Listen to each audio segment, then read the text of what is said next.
দেখুন ফ্রেন্ডস, আরও একটা রান্না নিয়ে আসলাম। আজকে শাক তরকারি বাজার থেকে কিনে আনলো শাকগুলা। মা বসে বসে শাকগুলা বেছে বেছে রেডি করবে শাক তরকারির জন্য। আমার দেওর বাচ্চারা সব বাইরে খেলছে। বাবা গাছ থেকে লঙ্কা পেড়ে দিল আমাকে পাল্টোর জন্য। মা শাক বসে বসে কাটলো, খচখচ খচখচ খচখচ করে রেডি করলো আমার শাকের তরকারি। আলু একটা দিয়ে দেব আমার ছোট্ট মেয়ের জন্য। দেখতে থাকুন, সঙ্গে থাকুন, স্কিপ করবেন না আপনারা। এই যে লঙ্কা, মাছগুলো ভেজে নেব। ভেজে আমি রেডি করব উপকরণগুলো।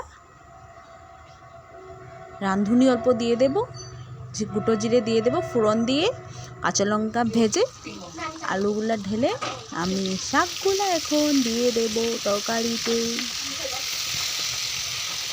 শাকের তরকারি খেতে অনেক টেস্টি। অল্প ভেজে নেব শাকগুলা। বাবাকে দেখো বাউন্ডারি সাফা করছে।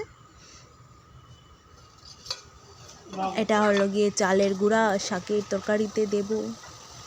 পরিমাণ মতো হলুদ, জিরে গুঁড়ো, ধনিয়া গুঁড়ো অল্প দিয়ে শাকগুলো আমি ভেজে নেব ভালো করে।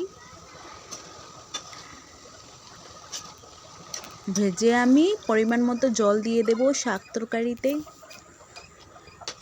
লাই শাকের তরকারি তো ঠান্ডার দিনে খেতে অনেক স্বাদ। চালের গুঁড়ার আদা দিয়ে দিলাম। এখন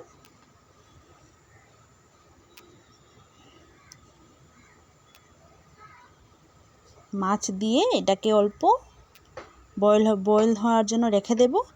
এইটা হলো গিয়ে পাল্টই, শাকের সঙ্গে তরকারির সঙ্গে পাল্টই। এটা আমাদের মণিপুরি প্রিয় খাদ্য, কাছের পাল্টই।